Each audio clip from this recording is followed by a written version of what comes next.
The chapter that you are supposed to be contemplating this week is called The New Power Balance. It's one of a sequence of 3 chapters that have the word new on them, which is very creepy because history is, in a sense, what's new in history. It's all happened a long time ago, but nevertheless, this new power balance has an even more enigmatic word in the title, and that is the word power. Because the chapter divides into 2 pieces. The first piece is a technological piece, and the second piece is a political piece. That is to say, the technological piece deals with steam, telegraphy, electricity, steel, chemistry, etc., focusing on Europe as the locus of invention of things. And the second focuses on changes in the political arena, particularly the unification of Germany and Italy, and then the opening of Japan with the Meiji Restoration. Almost literally new powers, as opposed to simply a new power balance as opposed to an old power balance, but rather a balance of new powers with respect to the existing array of powers. So I'm going to talk today primarily about the technological piece of the chapter. And what I've been pondering a lot is, why does any population group think that they're just way, way better than all the others? And it may not seem like a very difficult question because, there are so many different examples of it. I mean, clearly at some point there were people in Muslim society with a great prosperous empire who thought, well, we have a religion that makes us better than anyone else. Or you had a Chinese society with great prosperity and productivity, and so we're the middle kingdom. We are better than anyone else. Or you had a society of conquerors, where they were the Macedonians and Greeks under Alexander the Great, or the Mongols under Genghis Khan, or the conquistadores in the New World. Say, well, we're better than anyone else because we can win all the wars we are in. And of course, what you realize in history is that all of these claims to be the exceptional, the out of the ordinary, the superior, all of them come to an end.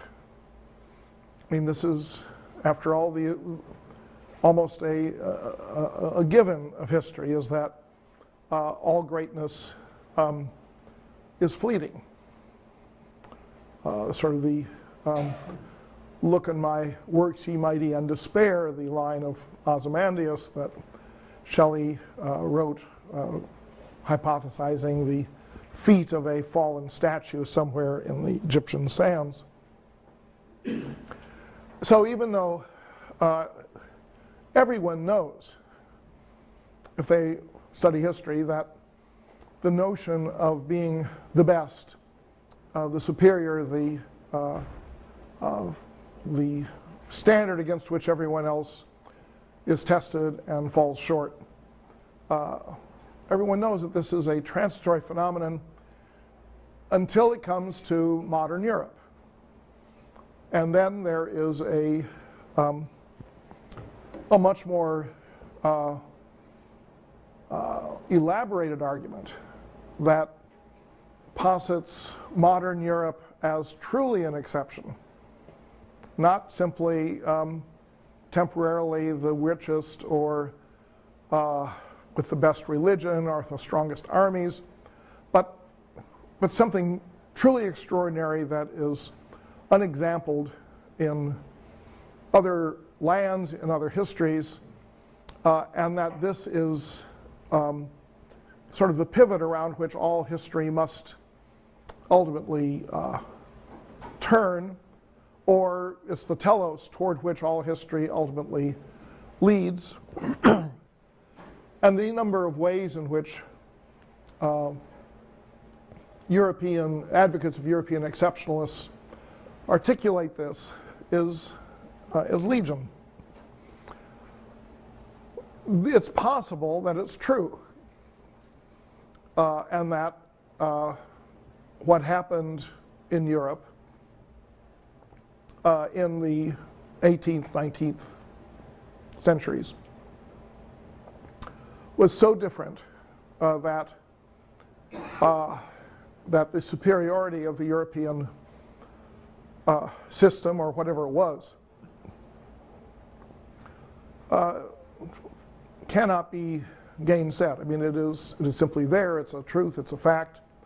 And efforts to provincialize it or to diminish it or to say, well, you know, Europe got there first, but, you know, Egypt and Namibia were on their way, and, you know, there's nothing that special other than Europe being first to certain things. Arguments that are made but seem to be rather hollow. And so I found myself wondering, oh, is there some warrant here? Is there something that happened that was categorically different from other historical phenomena? And I look at different arenas, and I think, well, science is important, yes, but maybe it doesn't quite affect enough of society to be a key. Military superiority comes and goes. The Europeans certainly had it. They don't have it anymore. Prosperity, well, yeah, but there have been other prosperous societies, and prosperity is something that is realized in a competitive context, and at some point, some other country is going to be more prosperous than yours. Modernity, that's the enigmatic term, whatever it might mean.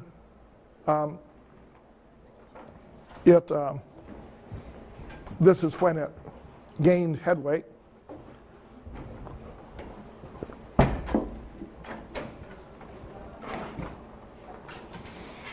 So I got thinking about this technological side of it. And I thought, well, is it the technology that would warrant this? And of course, there are many technologies, and therefore you have to specify what you mean. It seems to me that two stand out, and that the key to them both is velocity, the ability to make something go faster. Now, ever since humans first started trekking out of Africa, the fundamental rate of velocity has been walking.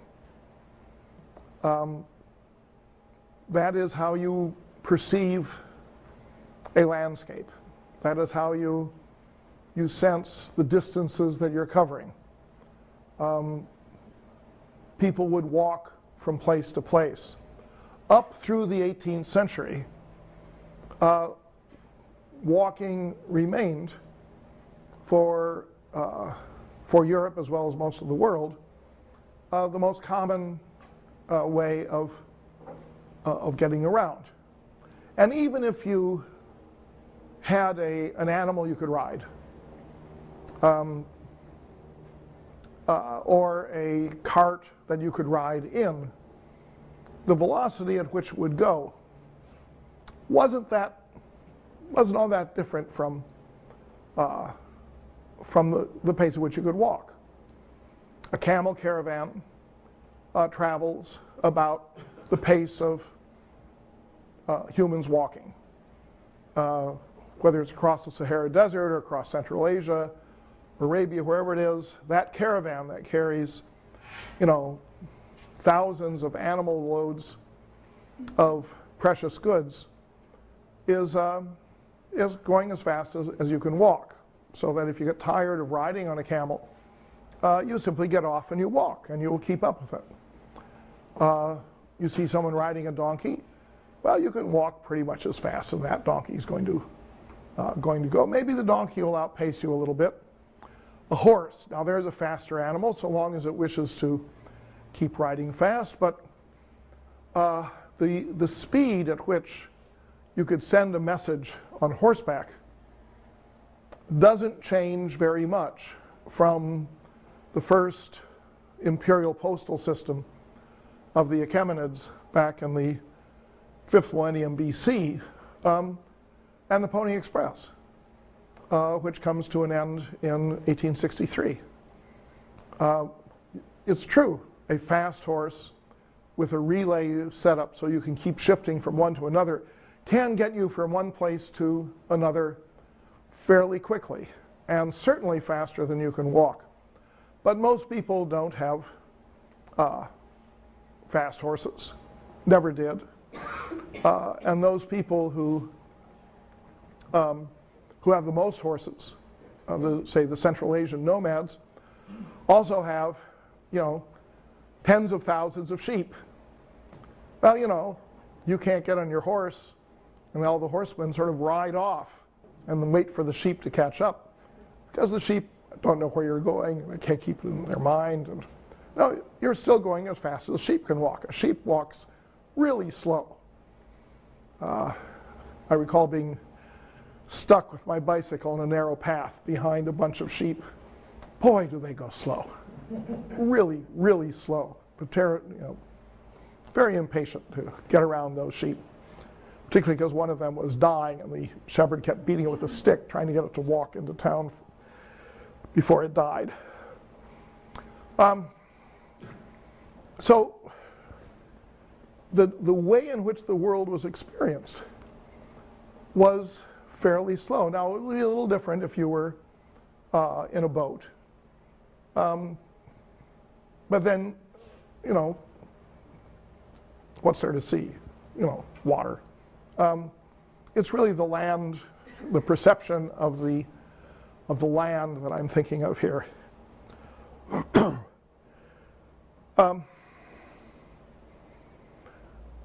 People could have gone faster earlier than they did. That is to say, we know of people who developed something, sort of a prototype of the bicycle going back to the 17th, 18th century. But it never caught on. I mean, the whole notion was that everything in the world is moving at a certain pace, and you have the exceptions to that pace, but they simply aren't that many. Then you had the railroad, and I would argue that the railroad is the most fundamental change in human perception of the world they live in that you have from Paleolithic times down to modern times. Now, what I mean by perception of the world you live in, when you change the rate at which you experience the world, it changes, I would say, your perception of many things. And we became, from the railroads on, connoisseurs of speed.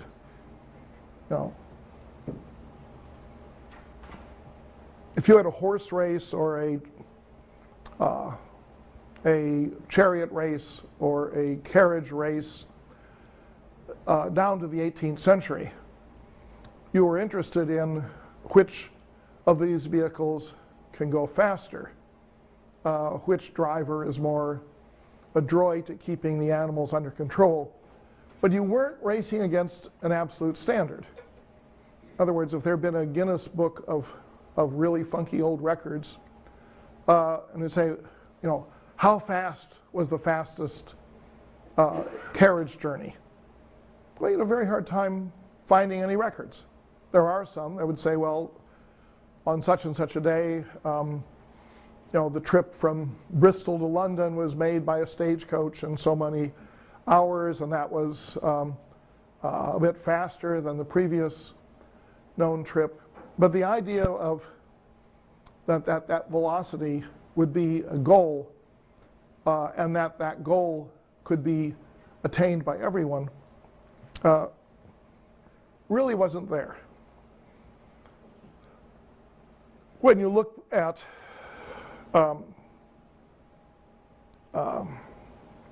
say 18th, 19th century European travelers, even going back to the late Renaissance, one of the common things you find among artists and among travelers who have an eye to sketching things is vistas. And one of the most common vistas is the vista of a city. You know, usually on a hillside, sometimes not. And, you know, it's a drawing and you see the city in the distance. I'm thinking of something like, you know, El Greco's view of Toledo or something like that. These sort of vistas were done by any number of European artists. Sometimes I imagine them, for example, going to, you know, Rome or some other artistic destination, and getting to the point where they see the city on the horizon. And they just walked over the hill and they stop. Say, well, let's look at this vista. And then they draw it. And it strikes me every time I come into Boston from the west, and I see, say, the Prudential Tower. Say, there's Boston. Zip, 70 miles per hour, and the vista is gone. Or coming into Chicago from O'Hare Airport. Say, there's the Sears Tower. Oh, that's the loop. We went past it 70 miles an hour. You don't stop, because the speed at which you're going has turned the immediate landscape into essentially a blur. You've become much more oriented toward the terminus than the pathway. Let's say when you read books that deal with the sort of cultural tours that began to be stylish back in the 17th century, where someone would go and spend 2 or 3 years traveling through Europe and gaining an education. They walk from place to place, and they perceive not simply the terminus that they go to, but the inns on the way, or the villages, or the people and the livestock and the local costumes and so forth and so on. It doesn't all just whiz by. Localism is a hallmark of this sort of pedestrian life, because most people did not, I'm not going to say do not, but did not, say in the 18th century, ever travel more than, let us say, 25 miles from the place of birth. Most people lived in villages or on farms, and it would be rare for them to travel very far. The work in the countryside did not give them the leisure to do it when it took so long. And people who traveled, given the pace at which they traveled, frequently traveled with the expectation or with the the question as to whether they would ever whether they'd ever come home again. I mean, if you joined the Army or found yourself waking up with a hangover and on one of Her Majesty's ships and therefore had joined the Navy, or if you joined a caravan, or if you made the pilgrimage to Mecca or to Rome or wherever, when you started on a journey, it wasn't clear whether that journey would be the pathway of your life, that you would go from here to there, and then you would be there, and you would stay there, or you would go beyond there. But the idea of, sometimes I've thought about the history of human motion. I think of you have journeys to, journeys fro, and journeys to and fro. Like a journey to might be a pilgrimage. A journey fro might be a migration to a new land. Journeying to and fro is uncommon, because how could you expect realistically to get through the vicissitudes of a journey that might, if you were going, say, to China or the New World, something like that, get through the vicissitudes of something of a journey that might take 3 or 4, 5 years. When you look at people even in the 18th century, sometimes it'll stand out and you'll read the biography and say, he made the trip to the New World from England. He went from England to the colonies 7 times. We have people now who do it 7 times a week. And we fail to appreciate that probably on each of those journeys, there was the wondering whether they would ever come back again. An awful lot of people never came back. One of the most common types of lawsuits that you have in Ottoman law is the lawsuit by a woman whose husband went off on the war and never returned. And can she get him declared dead so that his estate can be distributed and she can remarry? Because there was no return, and information went at the same speed as the person on foot or on horseback, with very uncertain reliability.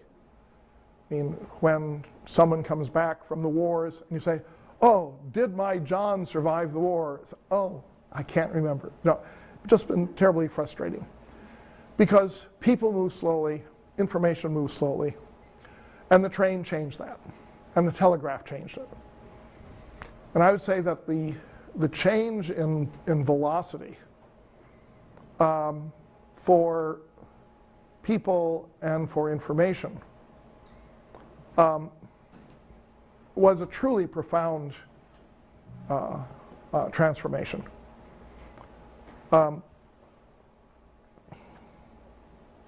The railroad is an improbable invention.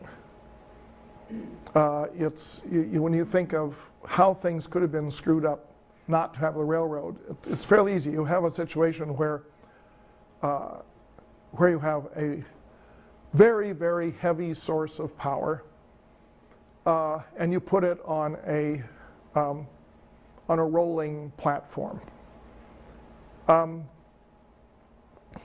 George Stephenson, who was the pioneer of the railroad, was the son of a coal mine worker in the Newcastle area and eastern coast of England. He had no education. Or very little education. The coal mines were the main work that was available, so he worked in the mines in various capacities. Among those capacities was to be a brakeman on the hoisting device used to move a hoist up and down the mine. that could be operated by a steam engine. The first significant application of steam engines was to mines, where you could build a large stationary engine and you had a use for the engine because it could pump water out of the mine and it could operate a hoist. So he learned about steam engines in the coal mines. And he also experienced the fact that inside the mine you had wooden tracks with metal surfaces on them, and you had heavy carts or heavy wagons with 4 wheels and steel wheels. And this was very important because the most friction-free common form of rolling transport is steel on steel. Anything else, and every time you start up, you're sort of digging yourself out a kind of a ditch. But steel on steel, or iron on iron, has very little friction. And for a mine where you had these carts full of coal or ore, that they devised the idea that this was the way they could move this coal most easily in the mine. So they would have a pony pulling it or a human. So now you have a confluence of mines that have to be pumped. And supposing the coal in England had been near the surface, like central Illinois, and they could have just strip mined it instead of digging down. But you had mines that needed to be pumped. Since the mines were not generally in a position to use power that would come from a water mill, the steam engine could do it, no matter how cumbersome and awkward it was. The steam engine operated by burning coal. Well, what good luck. It's the coal mines that you have, not iron mines, not copper mines, but the coal is right there. Then you have a transportation system in the mine that made a great deal of sense for moving the coal within the mine, and has a 4-wheeled vehicle on a track. George Stephenson built a railroad where he put a steam engine on a rolling platform and pulled ore carts or coal carts 4 miles uphill at 6 miles an hour, twice as fast as you could walk. And that was the first railroad. First railroad was not designed to carry people. It was precisely the confluence of the coal, the pumping, the steam engine for the pumping, the rail and wheel combination that you had in the mine, and one person's idea of how to do this. All right, from there you get a very, very rapid transition to the idea of a passenger railroad. Passenger railroads became a craze. The rate of railroad building throughout the, say, middle third of the 19th century is absolutely extraordinary. Why were railroads so mesmerizing? I'd argue it's because they went fast. And one of the things that you find when you read books going back to that period or from the early times of motor cars is people commenting on what it's like to go fast. I mean, boy, 12 miles an hour, I could hardly catch my breath because of the phenomenal speed at which we were moving. Or 40 miles an hour. Oh, geez. 40 miles an hour, that was the speed typically that my parents would drive when I was young, and we'd go on family trips. And you say, well, over 40, It just isn't safe to drive over 40. 40 is just about right. But 40 by the standard of the 1920s would have been really fast. The speed goes up and up. But it's the railroads that introduce the speed, not the motor cars, and not the carriages. And people develop a fascination with moving fast.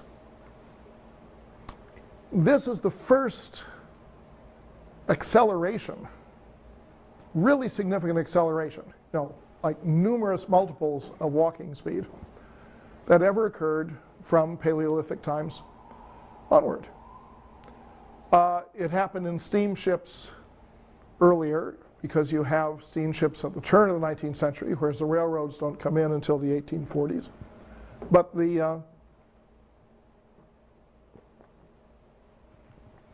a steamship didn't necessarily seem to move a whole lot faster than a sailing vessel. Sailing vessel could move fast or slow depending on the winds. Steamship would be more reliable, but the efficiency of the propulsive system for steamships was not enormous. So you could have steamboat races, and did have steamboat races eventually, but the perception of extreme speed really came from the railroad. And partly, I think, because in a railroad, the scenery was right next to you. Whereas on a riverboat, you were looking at a riverbank that might be 100 meters away. Or if you were at sea, you didn't have any comparison to tell how fast you were going. Both a railroad, you were going fast, and people thought of themselves as going fast. There were two other inventions that played a role in this, and both of them are significant from this point of view of velocity. One of them is the clock. If you were going to build a railroad with trains going in two directions, you could either build two tracks, or rather four tracks, two pairs of tracks, and allow the trains to pass each other as they go back and forth. Or you could build one track. The problem with building two tracks was that you had to have twice as much capital, twice as much labor, twice as much land. So most of these railroads were single-track railroads. What you don't want to have happen on a single-track railroad is two trains going in opposite directions at the same time. Because head-on collisions did occur, and it was very important to try and do everything you could to avoid them. The key to this was time, was to have a schedule. The invention of clocks goes back to the medieval period in Europe. And many people have talked about how important timekeeping is for the Industrial Revolution, so that people would, go to work or come home from work when the whistle sounded in the factory, and they would, the dinner bell also would summon people to meals, but it didn't have to have a clock behind it. You don't need to have a clock in order to get people to do something at the same time. The paramount historian of timepieces, David Landis, argued that the necessity for the clock comes from the monks who had to get up at certain specified times in order to say the Mass. And for some reason, he didn't seem to grasp that Muslims have to pray 5 times a day, Jews have to pray certain times a day. Monks aren't the only people who have to get up in the middle of the night. And so there's no particular reason why monastic hours would be determining here, particularly when the monastic hours are affected, as are the Muslim hours of prayer, by the changing seasons and the length of the day. I mean, if you have to pray at dawn, you don't have a clock that you adjust to change the day to the time of dawn in the course of the year. So the whole religious rationale doesn't make much sense. The early clocks appear to have been used more as ceremonial devices, where you have a clock in a town square, and on the hour the clock would chime, and out would come a little parade of, soldiers and, the prince and his retinue and so forth. And they go around the glockenspiel, the clock play. And you'd play chimes or something like that. Very frequently, historians kind of mock Chinese court culture for saying, well, they got clocks from the Jesuits, but they treated them as if they were toys. Well, thank you, that's the way they were being used. And right down through the 19th century, we have a lot of evidence that someone who had a clock, that is, say, a pocket watch, wore it on Sunday. Didn't wear it every day. It was an expensive thing. It was a showpiece. You hung it where it was visible. It was a sign of your status. We know now that in the 1790s, Chinese did exactly the same thing. That they had both European and Chinese-made clocks, and instead of having a waistcoat, a chain to hang the clock from, they had ornamental jade hooks. They would hook on their girdle and then hook the clock to it. So you would, everyone could see you had a clock. It's the same sort of upwardly mobile aspiration that you had in Europe at that time. We even have one memorandist from Yangzhou in China who comments that it seems that people who have clocks still are late for meetings, and that the clock really wasn't changing anything. So you had only two professions in which the clock proved to be important, at least early on. The first of them was seafaring, because you had to have accurate seaborne clocks in order to determine the longitude, because you were setting one that was supposed to be set accurately at the time from your place of departure, and then you would have that for comparison for the longitude. And there was a prize for that, and the prize was won, and people were able to determine longitude at sea. But on the land, nobody's very interested in longitude. This was primarily an issue for seafarers to know how far they had gone at sea. It's the railroad that brings the clock into the arena of a necessity. And railroad time comes to be the synonymous with accurate time. And the image right up through the 1940s of the conductor pulling his pocket watch out and looking at it and then saying all aboard. I mean, that was what a schedule was.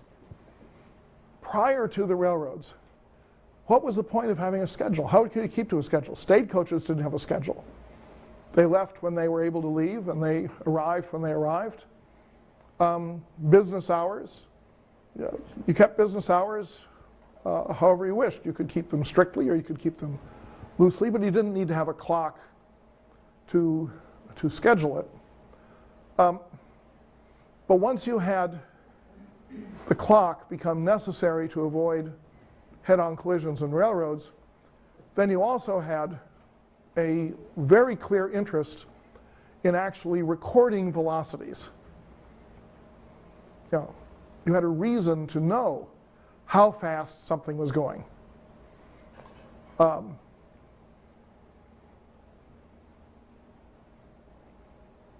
the these experiences of the railroad era were to some degree replicated when automobiles came along. But it's important to realize that these things that are happening in the 1840s there's no capacity of anyone at that time to conceive of how this might be transferred off the rails. That is to say, to something like a truck or a passenger vehicle. What this meant was that as the railroads spread, the notion of a railroad terminus became crucial. Because every railroad terminus was, in a sense, the nucleus of a distribution system, where you would have roads going out, you would offload people or cargo onto wagons, and those wagons would carry the goods wherever they were going. At one point, my great-grandfather sold pianos to farmers, door to door, in southern Indiana. That meant he had to carry a grand piano on a wagon from one farm to another. But that was normal. When you had the notion of the traveling salesman is really a product of the railroad era. Before that, you had peddlers. You know of peddlers going back for hundreds of years. People would carry their stock on their back, have a frame, and they would carry a big pack. And many notable individuals started their lives as peddlers. The original founder of the Guggenheim family was a peddler working out of Philadelphia. And he would carry lightweight things that housewives needed, like ribbon and thread and needles and pins and things like that, because you couldn't carry a whole lot as a peddler, or else you carried your goods simply to a single market where people came into the market. But the railroad now made the notion of being a rail terminus a crucial distinction between Town A and Town B. Places that developed a very dense network of railroads would try and connect every town through the railroad. Other places, the railroad would only go to major cities. And then goods would be distributed from there. So the contrast between the fast motion you had on the railroad and then the wagon carrying you on a dirt road away from the railroad station was striking. And of course, as with airlines, the first people to travel on the railroads were people who wanted the sensation of traveling fast on a railroad and who could afford to pay for it. Some people in this room will remember when going on an airplane meant that you dressed up. You didn't want to look like a schlump on an airplane. You wore a coat and tie, and you didn't wear, Levi's and a T-shirt on an airplane. That would just be tacky. You'd expect a nice meal, and expect the cabin service to be properly dressed and so forth, because traveling on an airplane was an experience. The actual travel in the airplane was the experience. It wasn't just getting from one place to another, but you weren't seeing anything, in a sense. Though I recall the first time I ever was in an airplane and we went into a cloud. Thought, my God, what happens when you're in a cloud? Can you see anything in a cloud? When was the last time I noticed whether I was in a cloud in an airplane? It's been a little while now. But this whole, the whole notion of going fast as being a status marker is something that that we haven't lost it. In other words, when the SST was around, that was a status marker. If you could, to go from, JFK to,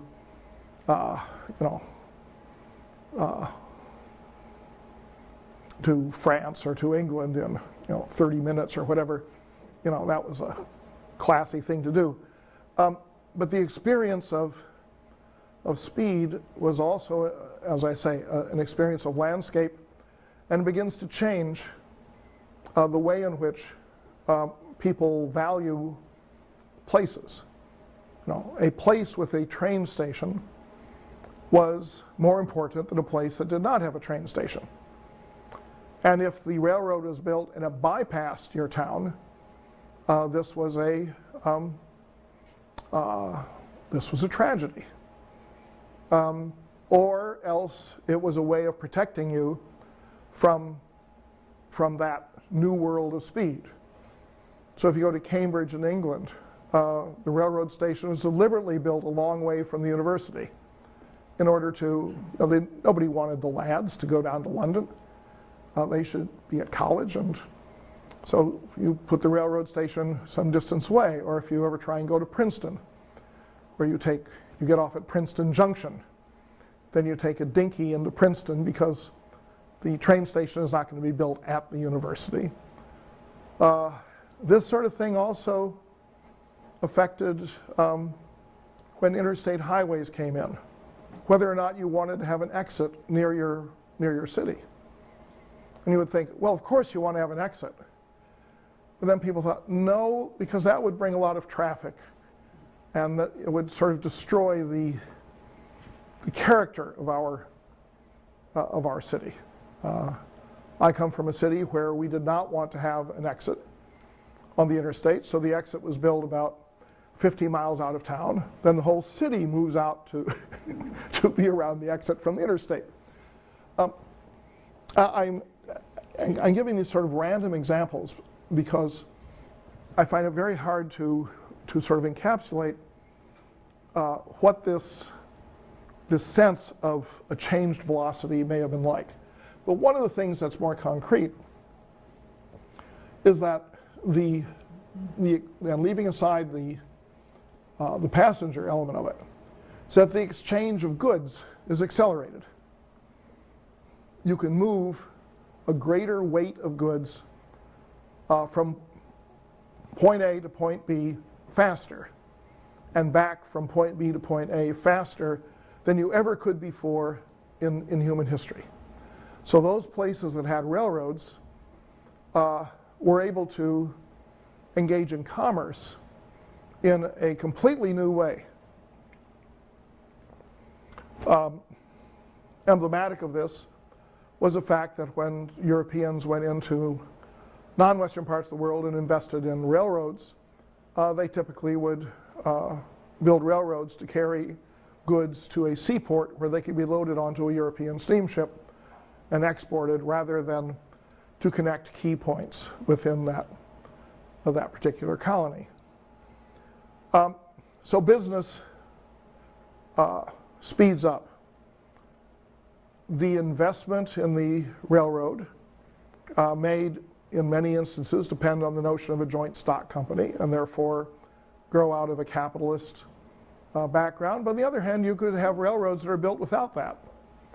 The technique of building a railroad was a technological one, not one that was necessarily financial.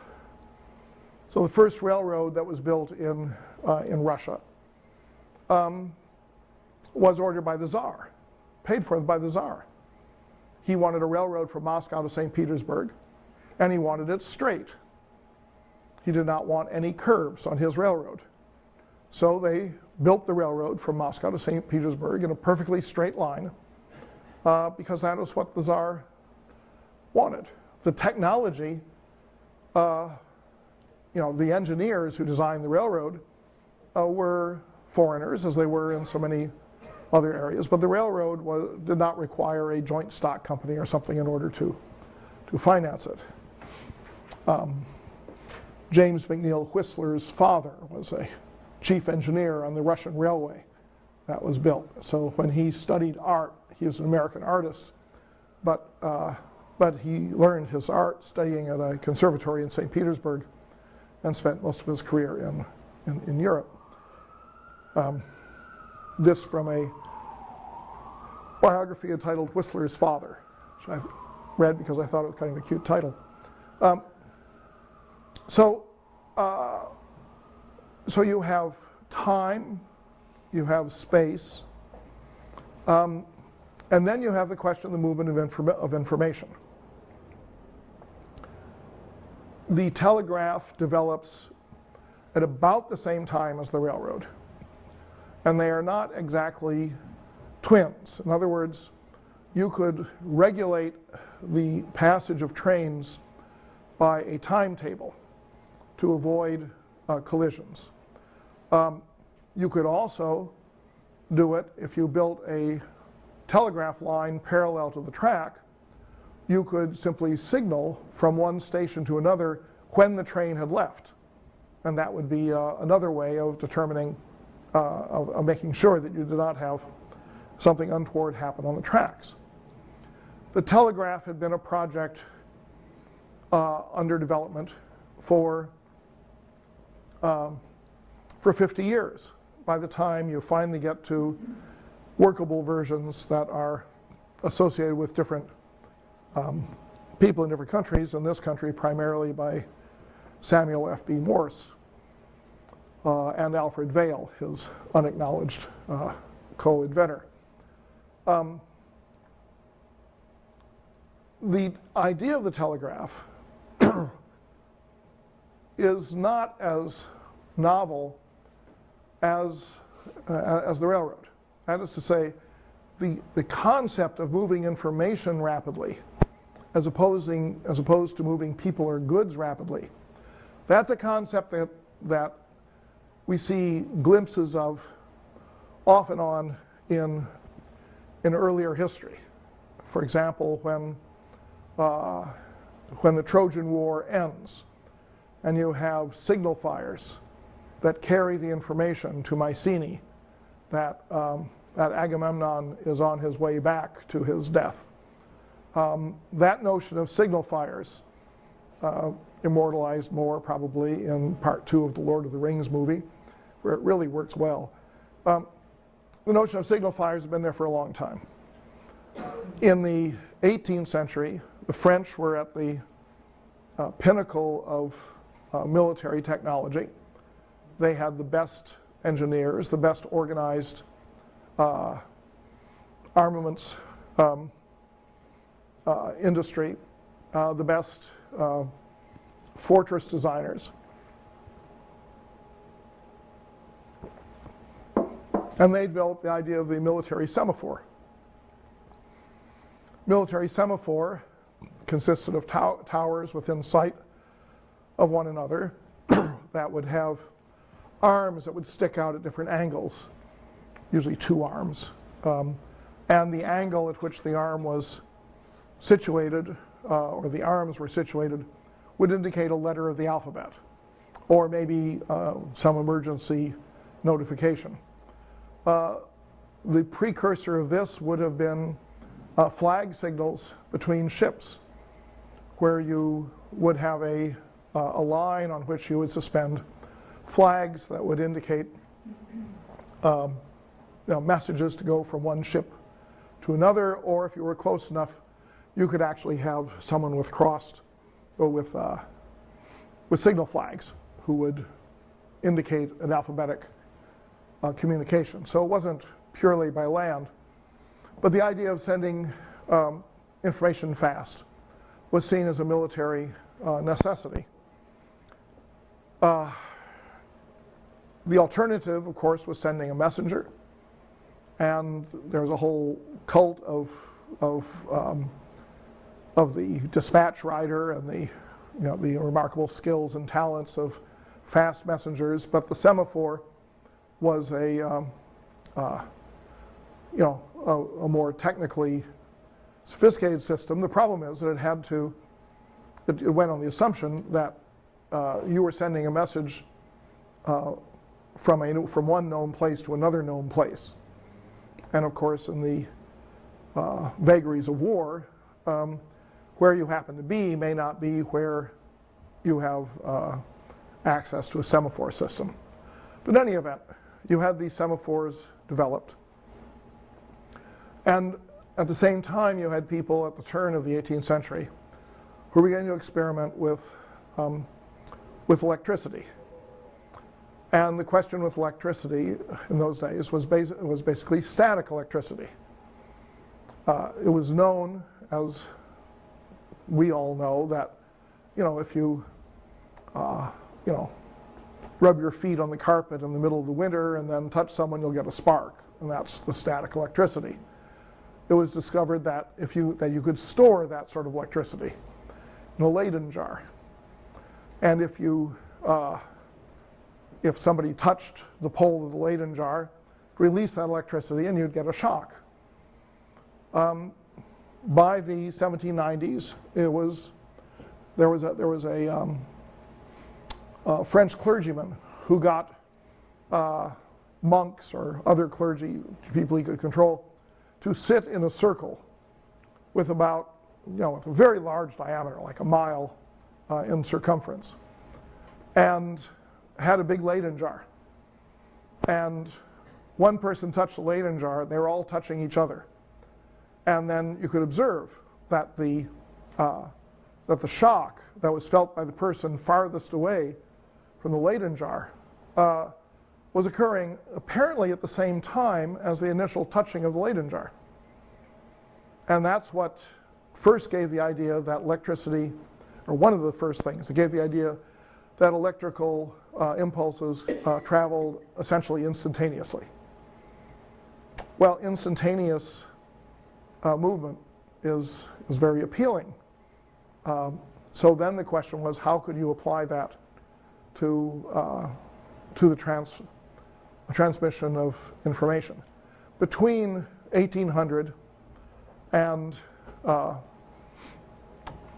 late 1830s, you have probably a score of different inventors from a whole bunch of different countries who are experimenting with how to use electricity in this way. Now, this is not electrical current, alternating current. This is simply what you have the static electricity build up in a Leyden jar, although they eventually, in this process, discovered that an electrical impulse traveling through a wire created a magnetic field, and that led to the development of the electromagnet.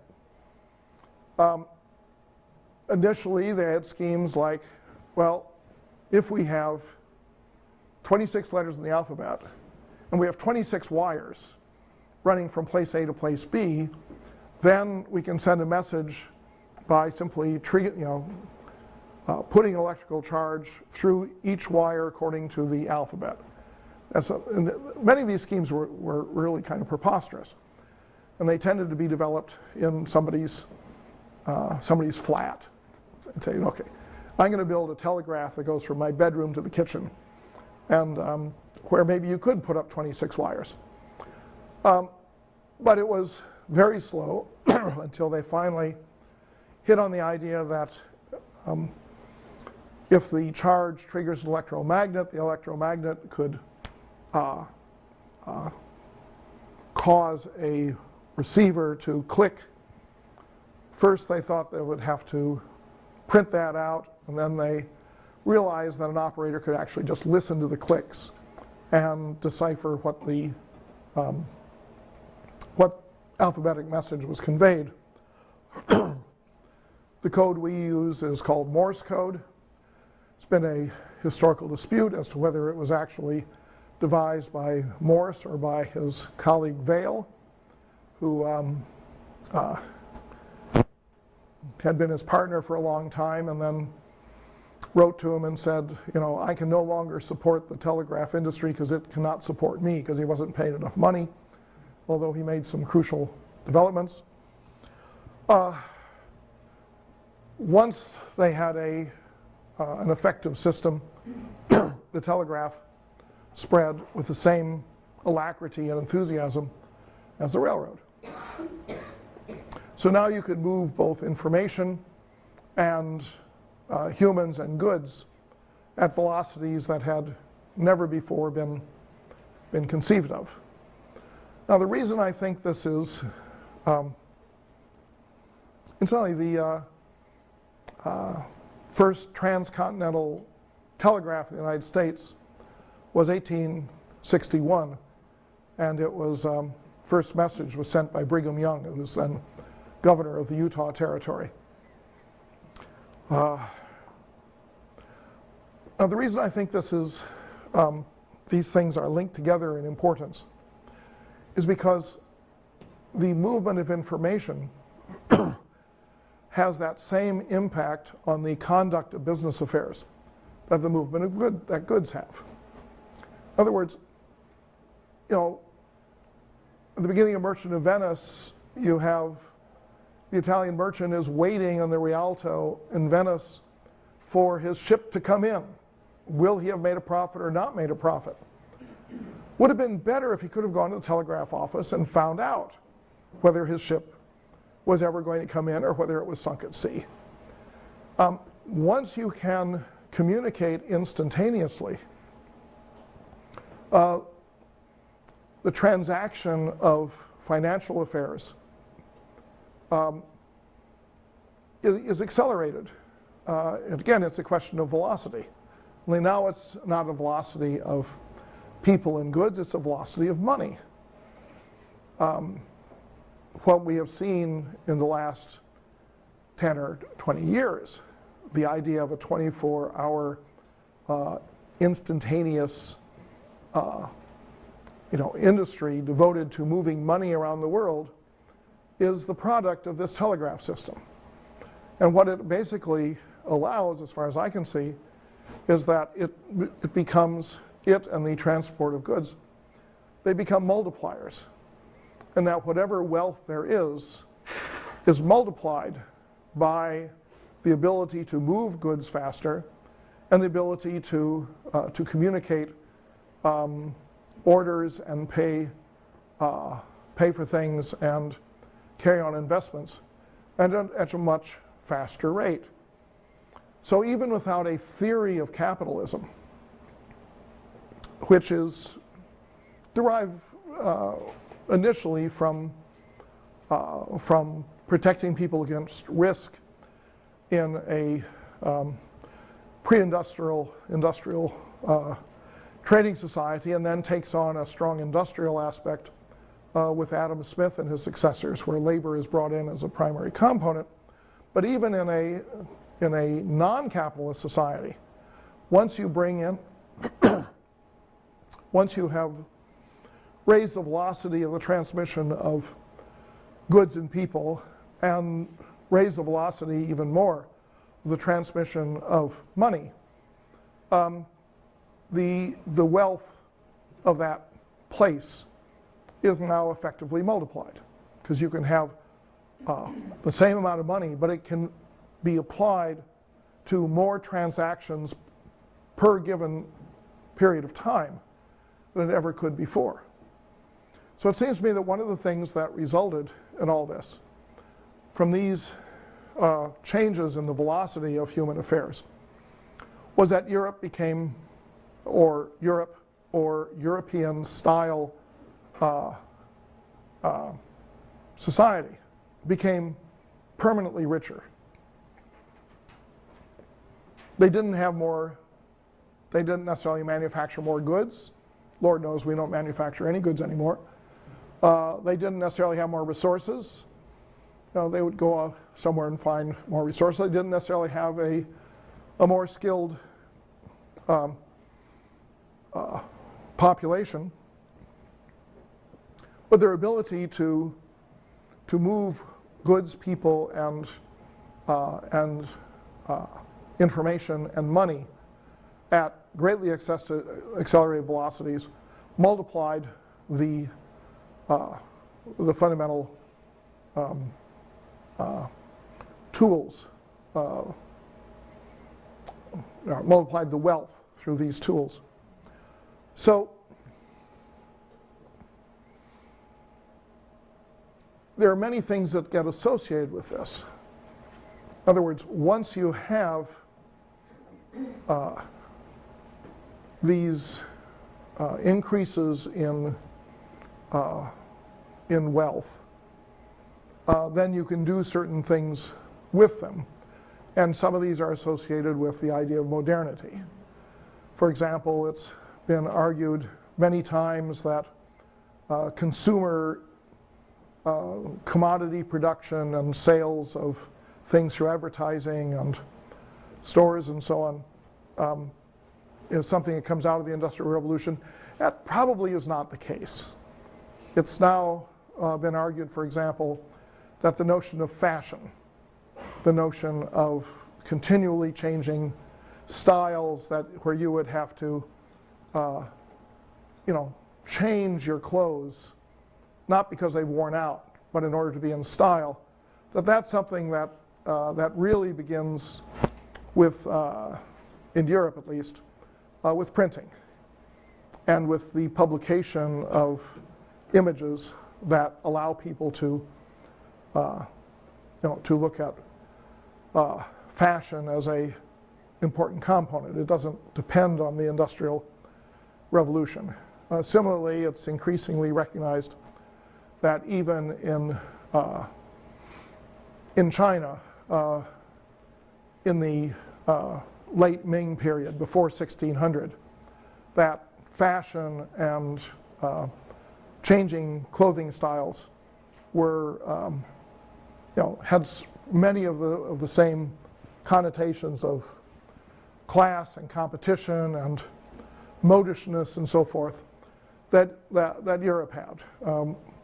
So some things get attached to this idea of a modern industrial world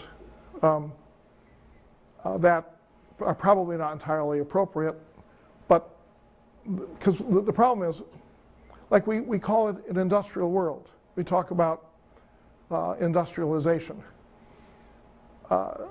My feeling is that it's a high velocity world, and that where the goods are made and how they're made is less important than the rate at which you could move them from place to place, or the rate at which you could transact the businesses and conclude the contracts that provided for the production and sale of these goods. Why did industrialization become the buzzword? Why do we talk about industrial society, or pre-industrial society, or the non-industrialized world? This is where I think the European notion of absolute superiority was somewhat myopic. The assumption was that the ability to be an industrial country had kind of an implicit genetic component to it, and that this is something the Europeans had the cleverness and the imagination and the discipline to do, and lesser people did not. As someone who's read a lot of stuff in the Middle East, one of the patterns I've noticed is that early travelers will go to a certain area and they'll say the local people do not understand something mechanical at all. You show them an object and they'll have no idea what it is or how to use it, and they're completely clumsy. They simply have no technical skills. Then you go a generation farther, maybe 2 generations, and they say, it's amazing how these local people, knowing nothing, are able to imitate the goods that we bring. We bring in a matchlock pistol, and they'll make an imitation of a matchlock pistol. And it works, because they're kind of like monkeys. no, they know how to imitate. Monkey see, monkey do, and before they weren't even up to the monkey level. Then they're up to that level. Then you get to the point where you say, they actually invent their own things. But they're trivial things. They're pet rocks or cheap goods in particular. They're not really important goods. This was sort of the take on Japan after World War II, when you had cheap Japanese imports until the transistor radios and Sony Walkmans started to come from Japan. Then people said, the Japanese, unlike other people in the world who are not European, actually have many of these same talents that Europeans have. Then it was discovered that they had those talents in Hong Kong too. I don't know why. Taiwan, they had them too. Pretty soon, almost everyone was getting a free pass into the world of industrial invention, except, of course, the Muslims, who were always at the bottom of the creativity heap. But even now, Turkey with the Anatolian tigers, well, maybe the Turks are different from other Muslims, that their religion hasn't ruined them in the way it has. I don't know. But gradually, the Europeans took this attitude of superiority, and inch by inch by inch, they began to back down and recognize that the industrialization that they were so had such an overweening sense of pride about wasn't in fact special to them. Then the question is velocity special to them? Because that perhaps is the one thing the US still produces, is really high speeds, particularly for the transmission of information and the dissemination of that information to innumerable recipients. In that respect, I have been particularly interested in the events of the Arab Spring last winter, where Twitter and Facebook are given all sorts of credit for mass mobilization. But that mass mobilization was not something that was envisaged by Facebook and Twitter. Facebook and Twitter envisaged, quite correctly, the idea of going into the theater now, and text you later. I mean, they were meant to be social. They weren't meant to be revolutionary. And so it may be that the inventive stage of high velocity communication is something that's not sort of like lithograph books, something that's not going to occur in the Euro-American point of origin of the software. So anyway, this is my argument dealing with power and technology.